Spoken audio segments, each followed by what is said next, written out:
आज हम लोग 31 बिहार JKT का क्वेश्चन करेंगे। तो जीके सेक्शन का ये क्वेश्चन है और प्रोमिनेंटली ज़्यादातर करीब 35 क्वेश्चन जो है हिस्ट्री से आया है और रहता ही है इतना क्वेश्चन, हर साल का एक ट्रेंड है और बहुत ही इजी प्रकृति के क्वेश्चन इसमें आते हैं, तो बहुत ज़्यादा इसमें घबराने की ज़रूरत नहीं है और करीब BPSC एग्जीक्यूटिव से भी बहुत हल्के क्वेश्चन इसमें रहते हैं। तो स्टार्ट करते हैं हम लोग। तो फर्स्ट क्वेश्चन जो है, प्राचीन पुरातात्विक स्थल कालीबंगन किस राज्य में है? तो ये जैसा कि हम लोग जानते हैं कि ये राजस्थान में है, ठीक है, तो इसका राजस्थान आंसर हो जाएगा। सेकंड क्वेश्चन है, इस समय मोहनजोदड़ो किस देश में है? ठीक है, तो मोहनजोदड़ो वही पाकिस्तान में है, ठीक है, हड़प्पा मोहनजोदड़ो दोनों ही, ठीक है। एक तो मोंटोगोमरी जिले में है, ये सिंध प्रांत के लरकाना जिले में है, सिंध लरकाना, ठीक है। तो ये आपका पाकिस्तान आंसर हो जाएगा। थर्ड जो है आपका, विक्रमशिला विश्वविद्यालय की स्थापना किस वंश के राजाओं ने किया था? तो विक्रमशिला की स्थापना किसने किया था? धर्मपाल ने किया था, ठीक है। तो धर्मपाल किस वंश का होगा? पाल वंश का, ठीक है। तो ये पाल वंश से संबंधित था। अब देखिए फोर्थ क्वेश्चन जो है, वेदों का प्राचीनतम, वेदों में प्राचीनतम कौन सा? तो जैसे कि वेद 4 होते हैं जो कि यहाँ पर दिया हुआ है, ऋग्वेद, सामवेद, यजुर्वेद और अथर्ववेद। तो इसमें से ऋग्वेद जो है सबसे पुराना है। इसमें ऋग्वेद से जैसे आता है कि इतने सूक्त हैं, तो 10 मंडल, ऋग्वेद 10 मंडल, 1028 सूक्त, इससे भी क्वेश्चन कई बार आते हैं। 9वें मंडल में क्या है? सोम का उल्लेख है। 10वें मंडल में पुरुष सूक्त का उल्लेख है, जहाँ वर्ण व्यवस्था की बात है। तो इस तरह के क्वेश्चन कई बार पूछ लिए जाते हैं, लेकिन उतने डीप से इसमें नहीं आते हैं क्वेश्चन, ऊपर ऊपर ही आते हैं। इसलिए आपका जो है कई बार नदियों से भी पूछ लिया जाता है, नदियों के नाम क्या था, जैसे झेलम का क्या नाम था, गंगा का कितने बार वर्णन हुआ, इस तरह से क्वेश्चन, जैसे 3 बार ये 1 बार गंगा का, 3 बार जमुना का वर्णन हुआ है। तो वेद त्रयी किसको कहा जाता है? तो ये वेद त्रयी है, ठीक है। यजुर्वेद यज्ञ से संबंधित, सामवेद गायन से संबंधित, ठीक है, अथर्ववेद जो है जादू टोने से संबंधित है, ठीक है। तो ये इस तरह के क्वेश्चन आ जाते हैं। अयोध्या किस नदी के तट पर है? तो अयोध्या जो है ये सरयू नदी के तट पर है। बहुत ही इजी क्वेश्चन आपसे पूछ लिया गया है। अयोध्या अक्सर पूछा जाता है किस नदी के तट पर है।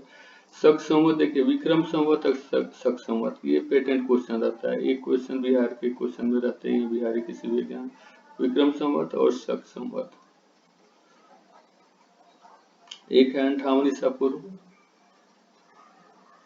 58 ईसा पूर्व, और एक है 78 ईस्वी। ये ईसा पूर्व नहीं है, ये कई बार BPSC जो एग्जीक्यूटिव की परीक्षा में कंफ्यूज कर दिया जाता है। 78 ईसा पूर्व भी डाल दिया जाता है और ये सभी ऑप्शन रहता है, लेकिन यहाँ सिंपल दे दिया गया है 75, जो कि इजीली आप इसको जो है डिस्टिंग्विश कर सकते हैं। तो ये 78 ईस्वी आपका आंसर हो जाएगा, ठीक है। अब देखिए बद्रीनाथ, बद्रीनाथ उत्तराखंड में है। ये काफी जो है अभी जो कुछ वहां पर हुआ था कुछ साल पहले, भूचाल वगैरह, वो भी आया था आपके लाइट में। तो बद्रीनाथ जो है ये उत्तराखंड में है, ठीक है। मेगास्थनीज इंडिका नाम का पुस्तक आपने सुना होगा। तो यहाँ का जो भी डिफरेंट इंडियन जो भी चीजें हैं, वनस्पति, माहौल, जो भी पशु पक्षी विशेष का वर्णन है इसमें, और जो कि मेगास्थनीज ने ही इसकी रचना की है और ये चंद्रगुप्त मौर्य के दरबार में थे, ठीक है। अब अजंता की गुफाएं, अजंता की गुफाएं ये सर्वविदित है, महाराष्ट्र में है, ठीक है। इसमें बहुत तरह के बौद्ध, जैन से संबंधित, हिंदू से संबंधित जो है उल्लेख है। और कुछ और भी डीपर क्वेश्चन पूछ लिए जाते हैं, गुफा संख्या से संबंधित पूछ लिए जाते हैं, ठीक है। चित्रशाला किसको कहा जाता है, या मरनासन राजकुमारी के किस गुफा संख्या में उल्लेख है। तो इसमें वहाँ हम लोग को इतना डीप नहीं जाना है। यहाँ पर सीधे पूछ लिया गया है कि अजंता की गुफाएं किस राज्य में है? तो महाराष्ट्र में। इससे ज्यादा ये इसमें जुडिशियरी में कठिन क्वेश्चन नहीं आ सकते जीके में, इस तरह ऊपर ऊपर क्वेश्चन आते हैं। जैन धर्म के 23वें तीर्थंकर कौन थे? तो ये ऋषिराज पार्श्वनाथ, ठीक है। और इनका जो चिन्ह जो था वो सर्प था, ठीक है। पहले तीर्थंकर थे ऋषभदेव फर्स्ट, इसका जो बैल या सांड जो है उनका जो है चिन्ह था। ठीक है, तो इससे भी कभी कभी पूछ लिया जाता है क्वेश्चन। ठीक है, क्या ये था। पुरुषार्थ कितने हैं, तो पुरुषार्थ 4 हैं। ठीक है, अर्थ, धर्म, काम और मोक्ष। ठीक है, इसकी चर्चा हमने की थी क्लास में। तो ये अर्थ, धर्म, काम और मोक्ष है। ठीक है, तो ये आपका पुरुषार्थ है। पुरुषार्थ और पुरुष का अर्थ, जो पुरुष हैं उनके ये जो है इतने जो है उनके जीवन से जुड़े जो है ये कार्य हैं और इन्हें जो है कार्यान्वित करना उनका लक्ष्य होता है, यही पुरुषार्थ है। ठीक है, पंचतंत्र, ये काफी मतलब फेमस क्वेश्चन है, बहुत सारे परीक्षाओं में आते रहता है। तो ये विष्णु शर्मा, आपको इस तरह याद रखना है, विष्णु शर्मा ने पंचतंत्र की रचना की है। और देखिए त्रिपिटकों का संबंध। त्रिपिटक तो आप जानते ही हैं, सुत्त पिटक, अभिधम्म सुत्त पिटक, विनय पिटक, एक है विनय पिटक, अभिधम्म पिटक। ठीक है, ये डिफरेंट संगीतियों में इसकी रचना हुई। जैसे फर्स्ट संगीति में इसकी रचना हुई थी सुत्त पिटक, आनंद उपाली ने किया था, आनंद और उपाली ने क्रमशः जो है रचना किया था सुत्त पिटक का, उपाली ने विनय पिटक का, और थर्ड बौद्ध संगीति में अभिधम्म पिटक की रचना हुई थी। तो ये आपका बौद्ध धर्म से संबंधित है। किस वंश ने सबसे अधिक समय तक शासन किया? ठीक है, तो इसका आंसर जो देखिए, मौर्य वंश ने भी बहुत लंबे समय तक शासन किया, शुंग ने उससे कम किया, कुषाण ने भी कम किया है। ठीक है, इन गुप्त वंश ने सबसे लंबे समय तक शासन किया। देखिए 319 एडी, 319 एडी से लेकर के 540 एडी। ठीक है, तो ये काफी लंबा समय है। अगर आप मौर्य का आएंगे तो 322 ईसा पूर्व से 185 बीसी तक। ठीक है, तो अगर आप देखेंगे तो ये समय काफी लंबा है। फिर कुषाण का आप देखेंगे तो first century AD to third century AD. ठीक है, तो कहीं ना कहीं ये गुप्त वंश जो है ज्यादा लंबे समय तक यहाँ पर शासन किया है। चलिए 15वें क्वेश्चन पे आते हैं। बाजार नियंत्रण के लिए कौन सा सुल्तान? तो बाजार नियंत्रण फेमस है, घोड़े की दागने हुलिया का प्रथा जो भी है उसने अलाउद्दीन खिलजी ने शुरू किया। बाजार नियंत्रण का, बाजार को नियंत्रित करने के लिए उसने सराय, अदल, सहनाए, मंडी जैसे पद की जो है रचना की। दिल्ली में सराय अदल होता था, सारे वस्तुओं का जो है दाम निर्धारित कर दिया था उसने, फिक्स कर दिया था। और इसका कहीं ना कहीं रीजन था कि उसको बहुत बड़े सेना को रखना पड़ता था अपने अभियानों के लिए। तो इसलिए चूंकि वेतन तो उतना दे नहीं पाते थे लोग, ये कर नहीं पा सकता था, वेतन उतना नहीं दे सकता था, इसलिए इसने बाजार को नियंत्रित कर दिया कि हर वस्तु का मूल्य जो है एक फिक्स से ज्यादा नहीं हो, ताकि इसके सैनिकों को दिक्कत नहीं हो और जो है बहुत सारे सैनिकों को ये रख सके अपने अभियानों के लिए। तो ये रीजन था। बट ये जो है अलाउद्दीन खिलजी जो है बेसिकली बाजार नियंत्रण के लिए जाना जाता है। बार बार ये क्वेश्चन पूछा जाता है। ठीक है, हुमायूं का मकबरा, ये तो दिल्ली में ही स्थित है।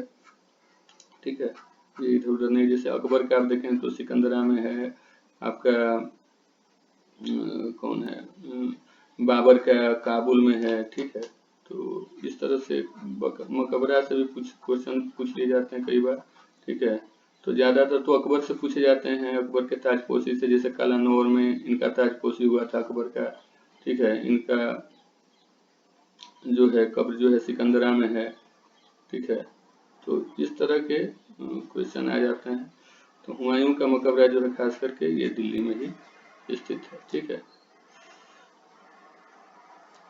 अब देख निजामुद्दीन औलिया। निजामुद्दीन औलिया से एक क्वेश्चन जरूर रहता है, क्योंकि ये काफी फेमस सूफी संत रहे हैं।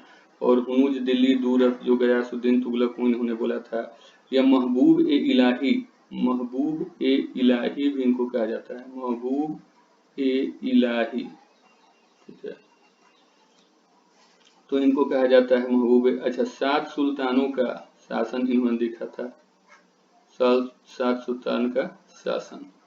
तो ये भी इनसे कई बार पूछा जाता है, लेकिन ये थे तो चिश्ती सिलसिला के थे, ठीक है, ये चिश्ती सिलसिला के थे। मोइनुद्दीन चिश्ती ने चिश्ती सिलसिला का स्थापना किया था, ठीक है। लेटर ऑन बहुत सारे सिलसिले बन गए, सुहारवर्दी बन गए, नक्शबंदी बन गए, तो वो सब बात की बात है, लेकिन ये चिश्ती सिलसिला थे और बहुत ही इनका जो है इम्पोर्टेंट स्थान था।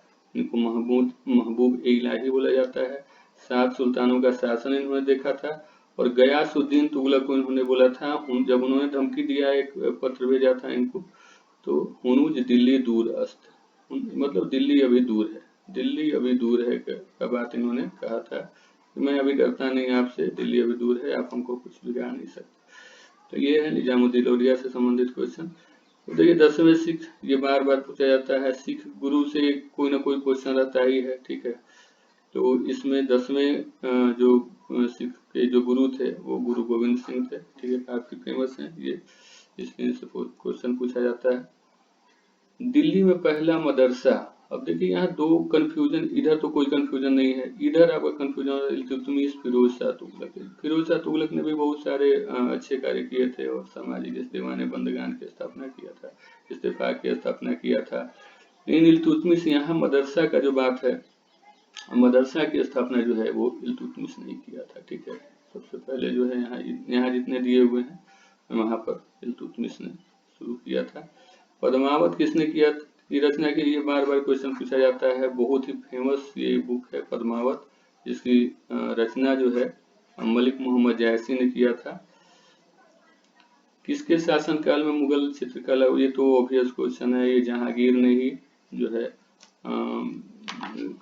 जहांगीर का जो है चित्रकला में काफी योगदान रहा है, खास करके इसके जो दरबार में थे। ये खुद भी एक चित्रकार था, he was himself A painter, और उसने तुजुके जहांगीरी जो इसकी रचना है, तुजुके जहांगीरी, इसमें इसने वर्णन किया है चित्रकारी का, अपने चित्रकला का, और ये भी कहा कि मैं इतना माहिर हूँ चित्रकला में कि किस चित्रकार ने आंख बनाई है, किसने नाक बनाई है, तो वो मैं बता सकता हूँ कि किस कलाकार ने एक ही चित्र में क्या क्या उसने बनाया है, तो वो मैं बता सकता हूँ।